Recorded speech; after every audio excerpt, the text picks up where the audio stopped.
We're live. I love that little notification that comes up. You are live. Hello, hello. It is 7 p.m. Atlantic Standard Time. So, we are going to talk about sleep. Why do we need sleep? Why is sleep important? What happens when we don't get sleep? And Renee is a sleep coach. I So, I do have a little bit of information to bring to the table. So, I am going to talk a little bit about um, like things that you can do naturally to promote sleep with acupressure points and reflexology points, because that's what I can bring to the table. And then of course, if you've been following the group, I posted some foods that will help to induce sleep, and then I can talk about some foods to avoid. But I think I'm going to let Renee start because this is her jam. It is, and I love talking about sleep because I've been there. I've had issues sleeping. Sometimes I still do, but I know why. And that's what's important is that if you can figure out why you can't sleep, it makes life so much better because then you can think ahead and actually realize if you have that glass of wine, you may not sleep well, right? If you're like me. But We talk a anyway, lot about the wine. I know I realized that the last couple lives we talked about that. We got to stop. It's just Or next time we're just going to bring a glass on camera. I know. I was so tempted. It's been an interesting couple of days, but I do not. I have my water. Anywho, let's talk um little bit about sleep. It's important, right? I mean, it may seem like we don't do a whole lot when we sleep, but we actually our bodies do quite a bit. They physically restore and repair muscles and organs and everything. Our brains, sleep helps clear out those toxins in our brains. All the information from the day that you learned is processed and memorized. Our immune system is strengthened and our moods are restored. So it's really important to get good quality sleep. And you probably can tell when you're sleep deprived because, you have the common things like yawning all day or having that daytime sleepiness. But you may experience some other things like being moody. You may have difficulty learning new concepts and having that poor memory and not being able to concentrate or being forgetful. That's another thing. Having the foggy brain is another indication that you may not be getting good sleep. Are you having a lack of motivation or are you clumsy? Another thing that happens when you are tired through the day because you haven't slept well is your appetite increases and you specifically get those cravings for carbohydrates. And why? It's because our bodies are craving energy. They're trying to stay awake. And what's best for our bodies when they need energy is carbohydrates. Um, That's true. Or you want the sugar. I know I will yeah, crave the sugar, and my favorite snack is like a pack of Timbits and a coffee. yeah, And yeah. then I like counted the calories and was like, this was a little while ago, and was like, oh my God, no. But even coffee and sugar does not replace like Yeah. rest and sleep. Exactly, exactly. And other thing that could happen when you consistently don't have good quality sleep is it reduces your sex drive, which can What? then, I know. So, Can't yeah, have but that. I know, but you know what though, if you have chronically don't get good sleep, then it gets really serious because it can lead to obesity, diabetes, arthritis, even cancer, heart disease, depression.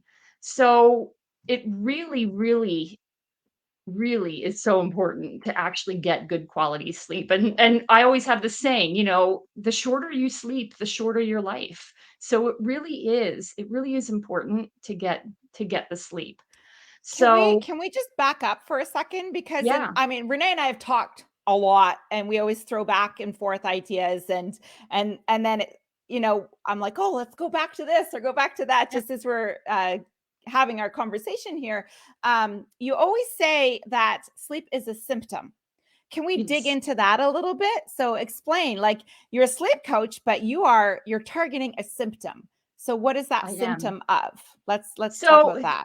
yeah, because if you know me, you always say like sleep is a symptom of an underlying cause. Because you can't sleep, it's not because you can't sleep. Something's going on in your body.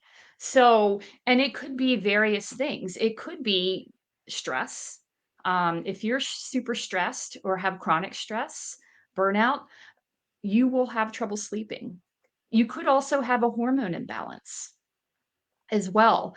And it could also be just what you do during the day. Your daily routine can actually disrupt your nighttime sleep cycle. It could also be what you're eating. You may have food intolerances, or you just may be eating things that your body's having trouble digesting at night. So there's so many different reasons why you can't sleep. And that's why I like focusing on it, because it's like, oh, let's dig in and figure out like what's causing it. Like What's what is going on? causing the sleep issues? Because it really is, and it's hard because for me, it's like, yeah, I say I'm a sleep coach and stuff, but um, it could be any kind of like nobody's cookie cutter. It's like, I can't sleep. Well, it's not just about, okay, let's check your nighttime ritual.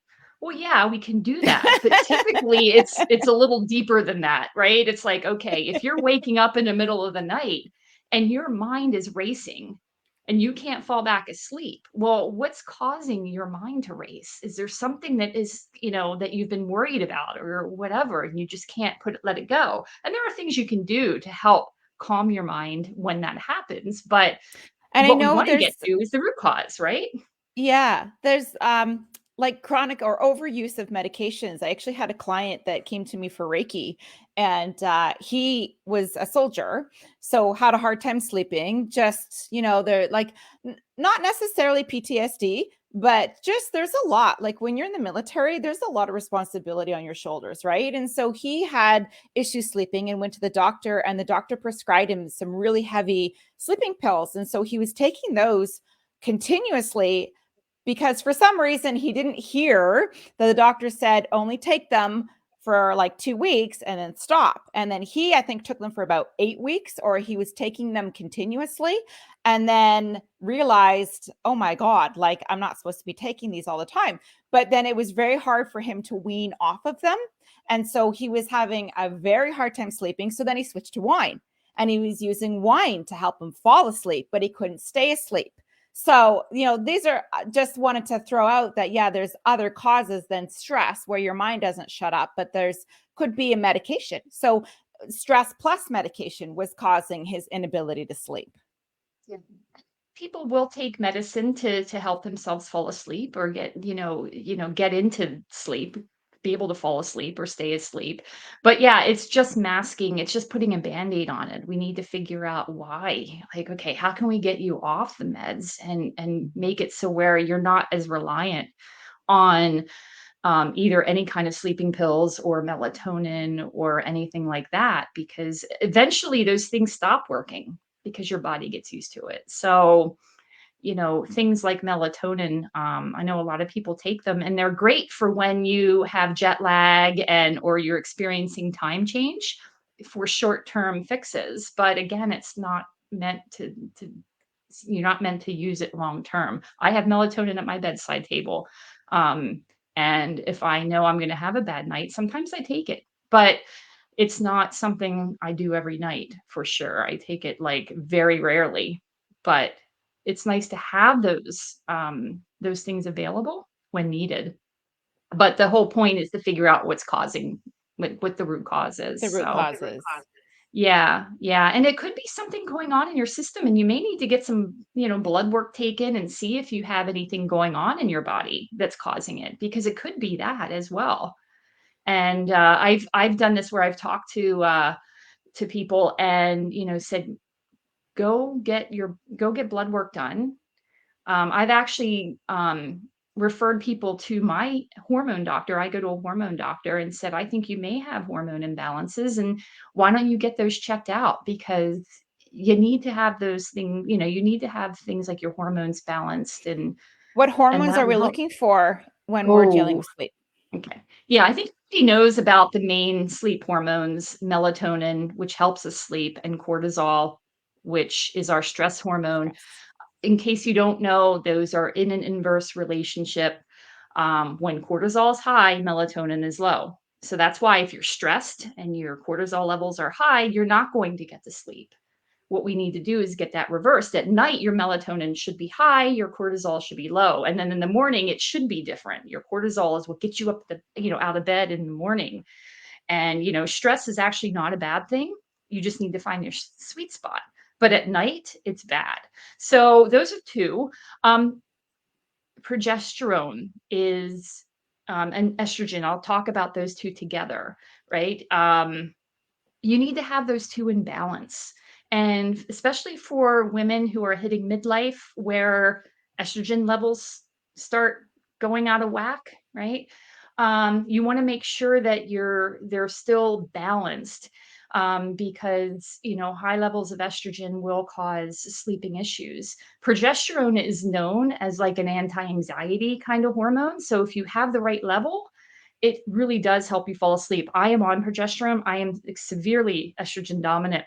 And so when I was able to get mine balanced out, my hormones, I take progesterone right before I go to bed, and it really does help getting those. What are some other ones? Testosterone is another one that if you have low levels of that, you will have trouble falling asleep. The interesting about testosterone, though, is that it doesn't fluctuate wildly like progesterone and estrogen does, like especially in women, right? Monthly, we're up and down with our levels. We get all the hormones and yeah, we get all the different levels. But testosterone in women and men decreases over time. So that's why you find older people sleeping less or having trouble falling asleep, because it could be testosterone levels being lower. Another thing is, let me think, thyroid is one that's huge, right? If you have hypothyroidism or hyperthyroidism, right? So either your thyroid is either too active or not active enough, right? So if you have hyperthyroidism where you may experience nervousness. So that stuff that's basically going to keep you awake because you're constantly on alert, whereas hypothyroidism usually makes you more lethargic. You tend to gain weight typically. You would think that would help you sleep better, but it doesn't work. It's actually, I think there's a stat that says that 30% of people with hypothyroidism experience sleep apnea. So it's an interesting little thing. Yeah. And then you have the last but not least, insulin, right? Which is the hormone that regulates our blood sugar levels. Again, that comes into play with what you eat. And if you keep your blood sugar on that roller coaster throughout the day, you're going to have trouble regulating that at night, and you may have trouble sleeping. So those are some of the hormones. In the afternoon are not a good idea. Probably not. No. So those are the hormones. I know that was I got into a little bit of detail, but I love talking about it. So yeah, no, that's good. Yeah.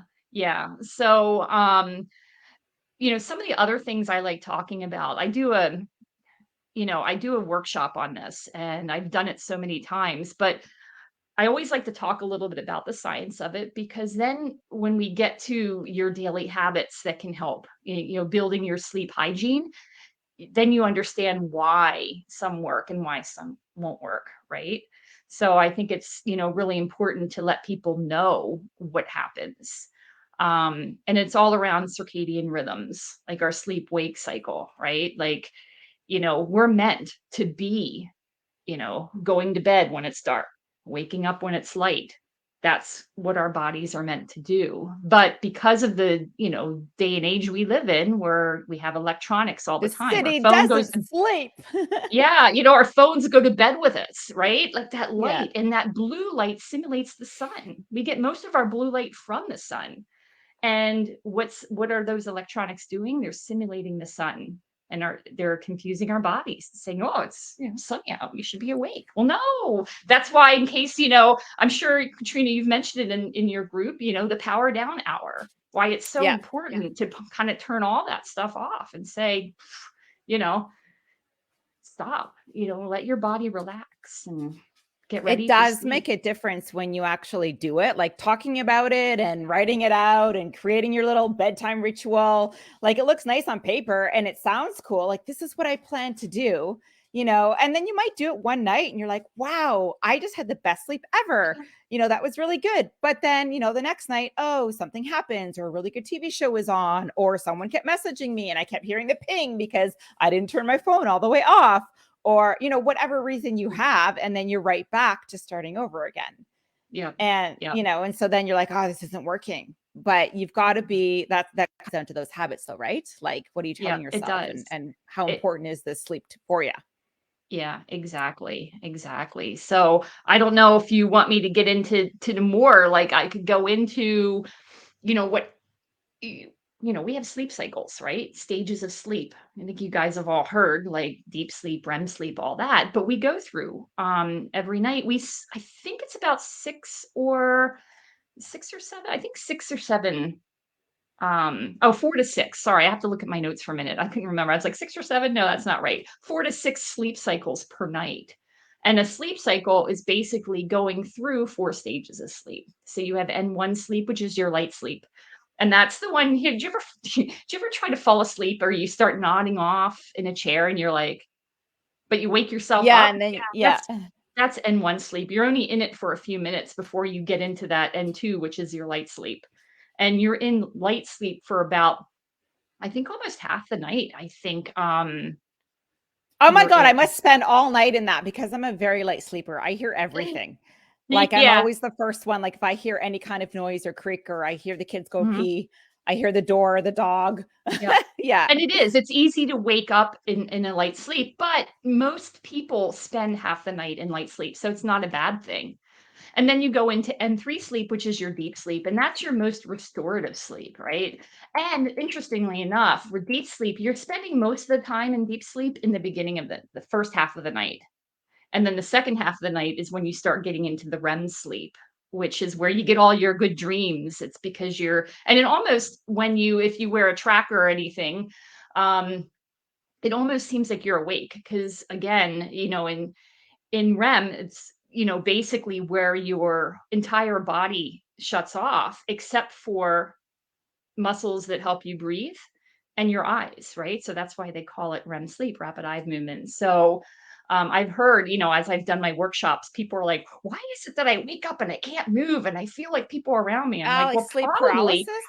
Yeah, yeah, yeah, yeah. And, I said, well, I'm not his doctor. I said, but from what I understand of the stages of sleep, you are paralyzed when you're in REM sleep. The only muscles that are working are the breathing muscles and your eyes. So if you wake up out of that, you, like, unexpectedly, I can imagine that you would be kind of still in that paralyzed state, because I think your brain woke up before your body did. And why would you be having So, weird dreams? spiritually speaking, that would be traveling. You leave your body and you travel. And a Really? lot of children do that. And that is also a cause of night terrors, is Ah. because like, kids are so used to being on the other side. And then, they're born and they're very innocent and they're very connected and they're still very much in the spiritual world and they're learning how to be in their physical form. And so that's why sleeping can be really hard for kids, is because they do travel a lot, and they're free. There's no pain, like you say, they're in their REM sleep, right? So just their eyes and their body is breathing and their heart is pumping, but their spirit is gone, and it's so blissful over there. And then sometimes, if they haven't completely come back into their body, or they come in really fast and then wake up, they have that shudder, that scare, and then they'll start crying, and we call that a night terror. But it's Mm. really, it's your spirit coming back into your body. And kids just, they're like, what the hell, I don't know, like, I don't want to be here, but well, we chose to come back. So anyways, that's just a little spiritual sidekick there that I learned. I don't know, you can believe it or not, Well, up that's to you. interesting because I always do with the science side of it, so it's kinda neat to hear the spiritual side of it as well, right? Because, like, for me, it's like, "Oh, I don't know, our body's shut down." Physically, that's what happens. My youngest had sleep terrors, and I mean, that was actually before I became a Reiki master, and got into my spirituality. But I would have to take her out to the end of the driveway. I'd put my house coat on, And like sometimes I would just blow in her face, or sometimes I just walk outside with her to get her to wake up because she'd just be screaming. And then she just was like, oh, like, where am I? Oh, I'm in mommy's arms. Okay. Oh, wow. So, but yeah, that kid was so connected for so long. And knowing how I dealt with her and then learning all of the spiritual side to it later made perfect sense. And I've had such a hard time with my third child. So still do, this kid. Anyways, back to their Yeah. sleep cycles. Yeah. So, when I did touch a little bit on our circadian rhythm and what, what we can do. And what you can't do is really modify your circadian rhythm. It is what it is. But that's where the daily habits come in to help um, regulate to your circadian rhythm, right? So then you want to talk about a little bit about your daily routine. And what I typically do when I talk to somebody about, sleep, having sleep issues, the first thing I usually have them do is really examine the daily routine. Like, how many hours of sleep do you get per night? Do you wake up feeling well rested? Do you wake up during the night? And if so, do you wake up at the same time? And how long does it take you to fall back asleep? Do you nap during the day? That's important to know. And are you one of those people that have to have an afternoon coffee because you just can't make it through the day? And I usually ask, how much alcohol do you drink per day? Do you eat dinner after 8 o'clock p.m.? Do you exercise or work out? That seems Um, like such an East Coast thing to do. So many people eat dinner late here. That was something I learned because really? I'm a West Coaster, and moving out here, I'm like, everyone eats at like 8 o'clock or later. Like, what Um, is wrong with them? I do not yeah, understand that, but it's very, very common out here. I'm like, that yeah. is not good. That is not good for your Yeah. body, man. It I cannot isn't eat well, that if late. if it's not affecting your sleep, then fine, but if it is affecting your sleep, it's something to consider if you are one of those late eaters, because you need to give your body time to digest. I usually recommend stopping all food and beverages at least 3 hours before bedtime, right? Some people go to bed different times, so it's like, well, if you eat 8 o'clock, but you don't go to bed till 12 or 1, oh, okay. I guess, you're giving your body time. But, so those are some of the things that, you can check. And then I always have people log, right? Like, keep a log of this stuff and see what you're doing through the day and stuff like that. So those are things that you can do right off the bat. And then there's all kinds of things you can do during the day, to build good sleep hygiene. And I don't know if we want to go into that or what. A Like, I good night's know. sleep starts from the moment you wake up, like doing all of those things. Obviously, I mean, I don't know, I find it to be common sense, but the more active you are, the more hydrated you are, the less stress you encounter. And if then there's different coping mechanisms that we can use for relieving the stress so that you do sleep better. Yeah. The daily Yeah. habits. I mean, I think There we've talked about our yeah. atomic habits. Yeah, and I think, there are things that you definitely, if you are having trouble sleeping, definitely there are things that will cause low quality sleep, right? Number 1, I always say an irregular sleep schedule. Go to bed and wake up the same time each day, even on the weekend. That's the number 1 thing you can do to just train your body to, like, say, "Okay, it's time to sleep. We're going to sleep now." And then figure out and you may have to play around and figure out what that bedtime and wake up time is, but at least, if you're starting to be consistent, that's really good. And then caffeine is huge. You stop drinking caffeine after 12 p.m. because, you know, caffeine can stay in your system for up to 7 to 12 hours.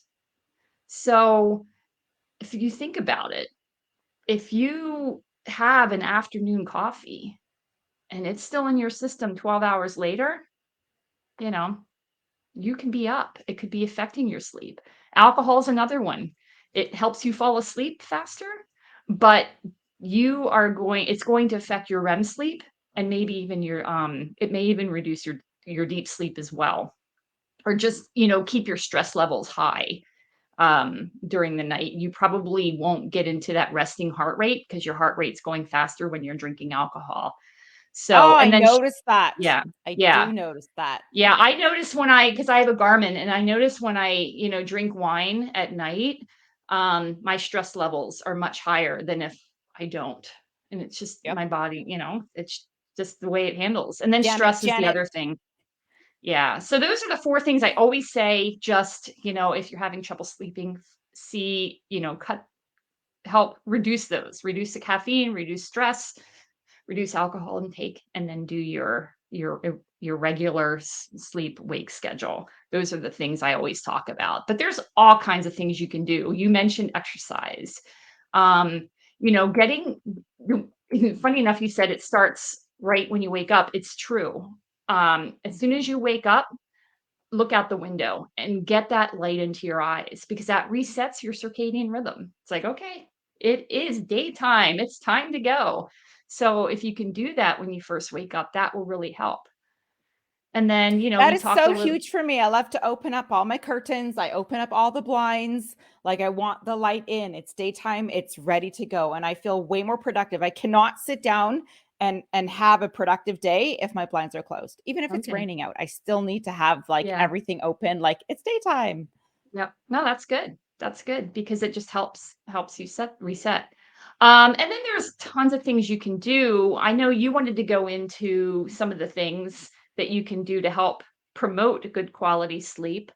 Um, there are things that you can do when you're getting ready for bed to just train your body to say, tell your body, yep, it's time to go to sleep, like turning off the electronics, doing some relaxing activities, whatever it is, like reading or, listening to relaxing music or meditation or something like that. I I personally love do the bedtime meditations, the meditation. meditation. I do hypnotherapy. It's helped me so much with my sleep that I actually became a certified hypnotherapist because it just has done wonders for me regarding sleep because it can help and you can get those suggestions in to actually sleep better and get a deep sleep. Plus, you can actually throw in other hypnotic suggestions if you lack confidence or want to lose weight or quit smoking. You can throw those in as well because it's the same thing as the meditation. It's still putting you into that meditative state. It's then just once you're there, giving you those suggestions. So, yeah. So those are a few things that you can do. Brain dump is another one. We've learned about the brain Get dump, it right? out. It's Yeah. like get it out on paper. Whatever's bugging you, just get it out. Write it down. Put it in your phone before you turn it off. Before you go to bed, don't put it on your phone like when you're in bed or write it out on paper and just it hastens sleep. It helps getting your Yep. brain relaxed. So, yeah, so those are just a few things. And I know you've got your pressure points you want to talk about. Yeah, I'm all about like body, mind, spirit, right? So I definitely want to bring in a little bit more of the body. We talk about exercise, and I obviously, a walk is really good for your mood, but I'm talking about like if you can do some vigorous exercise, and if you're used to doing the same training, change it up because when you change it Mhm. up and you have a different kind of sweat, that really helps you sleep a lot better in the evening. But I mean, if you're someone that's like, I can't exercise, I whatever issue is going on, maybe you have really bad knees or you have a back problem or something. Another really good thing that you can do to help your muscles to relax is just the tension exercises, squeezing and release, squeezing and release. You want to start at your toes, come all the way up to your face, and make sure that you're squeezing and releasing. And that is another way of completing the stress cycle. So if you're really having a pissy day and you're just like, oh my God, I don't know what to do with this, and I can't run, I can't get it out, and if for whatever reason you can't scream, then the squeezing and release exercising, but making sure that you're going through all like walk. I always tell my kids, like I take them through a visualization exercise it's called opening the chakras. And I tell them like, my little one, I've had so many problems with her and sleeping. So I'm like, go do your lights. I just tell her to do her lights. And I've gone through it many, many times, like a guided meditation of opening the chakras with all of the different colors of the chakras. So we start at the bottom of the body and we go all the way up to the head. So make sure that when you're doing the squeeze and release, you're starting with your toes and you're using all of your muscles. So you want to your calves, your thighs, your quads, your butt, your stomach, all the way up, like tighten your chest, your pecs, your biceps, your neck. Like if you will flex your neck, your head, your face, like scrunch everything and release. And that really helps to just get some tension moving and a little bit of circulation. Of course, yoga, I wouldn't suggest a yoga flow. I mean, maybe if you want to do a yoga flow in the evening time, if you have energy at night. I'm an idiot after 3 p.m. I have a really hard time doing exercise after like 4. But yin yoga is really good. And if you do have any hip or low back problems, of course, child's pose. And yin yoga is holding the poses for 4 to 8 minutes. And if you can't, then I would suggest just starting at 2 minutes. And I will just put a TV show on. And then I have my timer on my phone and I just unroll my yoga mat in the living room. And sometimes, I do a lot of lifting and not always enough yoga to stretch everything out. So to get a good night's sleep for me, because sometimes my body is like so full of DOMS, delayed onset muscle soreness, I don't always take the time to stretch. So doing that yin yoga before bed really helps me to have a good night's sleep. I can roll over with no pain, wake up in the morning. I'm like, oh my God. So another good one is like butterfly or frog. Like if you're laying on your back and then you bring your knees in and just let your thighs fall out. If you do have a yoga bolster, you can lie front ways on it, like your bum in the air and then your legs are butterflied out or frogged out, whichever way you want to call it. But if you hold that pose, for 2 minutes, get it up to 4 minutes, maybe 6 minutes, and you're just watching TV or listening to some music, that really helps. The frog, the butterfly, pigeon, take your time holding pigeon. And then happy baby is another one, just to kind of hold your toes on your back and then just roll, and hold that for about 2 minutes. And then, of course, another really good one is if you can just lay on your back flat with your feet up against the wall. And you can push your hips, like if you just contract your hips so that they flatten against the floor and then release and then flatten and then release. And if you just want to lay there with your arms out and your feet up against the wall just for 2 to 4 minutes, that's another really good one. So those really help before bed. But if you are like, I'm not getting on my yoga mat to do that, then some natural remedies. I do want to cover supplements. So I know, Renee talked about melatonin, and that's really good temporarily, not to use all the time, but maybe if you're jet lagged. Actually, when my ex-husband came back from Afghanistan, I put him on melatonin right away for the first week that he was home. And it really helped him because I wanted him to, shift back into our time. Anyways, calcium, magnesium. I always recommend the CanPrev brand. And the calcium magnesium, you want to take about 2 to 250 milligrams. I usually take 2 of those at night. Do it at night because magnesium also helps you poop. So you'll wake up and have your morning dump. But the magnesium and the calcium together do relax and they help you go to sleep. Vitamin B12, passion flower. And if you do have restless leg syndrome, which is something quite common, some of my clients from reflexology, if you're low in iron, so an iron supplement might actually help to relieve the restless leg syndrome, which would help you sleep, a little bit longer. And of course, let's go right into the reflexology points. So on your foot, if this is your foot, your thyroid is right here. So if you just push and rub your big toe, your bottom right along here, the band is your thyroid. Right in the middle of your big toe is your pituitary gland, which will help. The outside of your foot is your spine. So if you just kind of walk up, and push little pressure points, or even if you want to just massage on your foot, your I guess it's the inside. I'm doing it wrong with my hand. So this is your spine, the inside of your foot. So if you want to walk up like that, that is your spine, where's my camera? Which will help for sleep. Your solar plexus is right in the middle here. So this really helps. If you just push it, and if you want to rub with your knuckles, if you put some coconut oil on your feet, or, like you can do this yourself, and it will help to relax and get you to sleep a little bit better. So there's a couple pressure points with reflexology. Another good acupressure one is the back of your neck. So you want to get your thumbs right under like your head, and you just want to hold it for about a minute.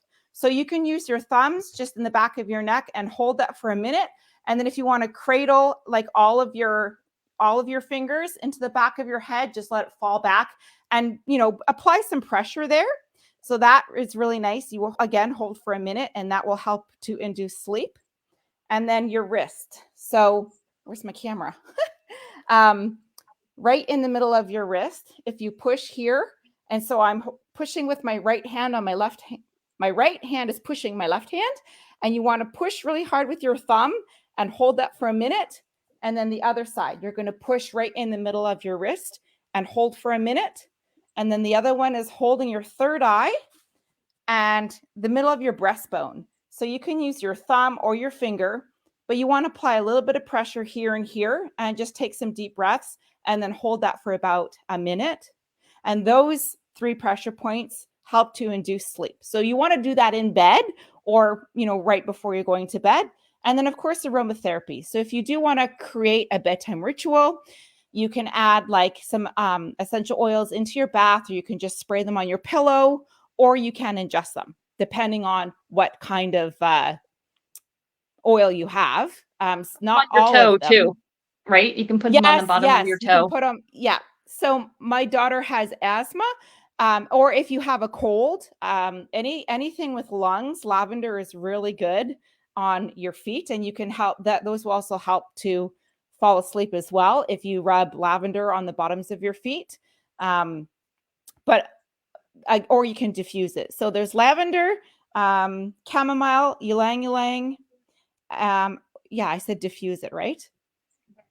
Diffuse it in your room. Some Cedarwood, people I have heard, is good diffusers. too. Cedarwood. Cedarwood brings in positive energy. Marjoram is really good for a muscle relaxer. So that one I would rub into your muscles. Maybe you want to combine it with a little bit of oil, either coconut oil or a massage oil. Add marjoram, and then that will relax if you have any stiff muscles or DOMs or anything like that. That will help to, or like your hips, or if your back is really sore. I don't know if you wherever your muscles are most sore, but I know for me the yin yoga works the best to just have a better sleep. And now that I'm over 40, the hips, really have to watch that hip pain. The magnesium really helps though at night. So I would, if anyone tells me they have a hard time sleeping, I always go to the magnesium as the first one. Yep. Um, And if you don't take magnesium, you can find it in food like avocados, organic yogurt, and leafy greens as well. Just saying. You can yes, also find melatonin-rich foods if you don't wanna do melatonin spray or melatonin supplement, right? So supplements. seeds, chicken, turkey, fish, cheese, beans, lentils, and eggs. What happens is they increase the tryptophan in your diet, and tryptophan is essential to the production of melatonin. So, Yeah, so I posted a bunch of foods earlier this week, I think, well, yesterday. I posted the top 10 foods that will help to promote sleep, which increase your melatonin and kind of calm the serotonin. So those are the foods with the whatever, tryptophan, starts with a yeah. T. Yeah. So that's all the key points that I wanted to share with naturally inducing sleep. Awesome.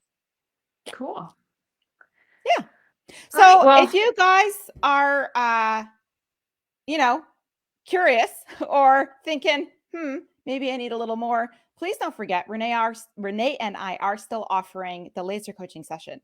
So if there's one topic that you've been listening to and you're like, I need a little bit more help, like I'm afraid of heart disease, it runs in my family, or if you're like, I need better help with my habits, maybe it's a sleep habit or managing stress, or just, I don't know how to get started and I'm having a hard time living a healthier life, or there is some condition that you're combating and you want help with that, we're here to help.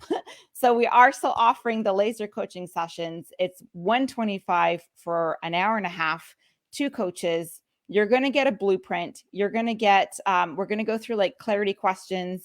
You're going to walk away with answers and a plan that you can start executing in your life that's going to make a difference. So just reach out to myself or Renee. Let us know that you're interested in the laser coaching and we will get started. Awesome. All right. Thanks, guys. Thanks for being here. Bye. Bye.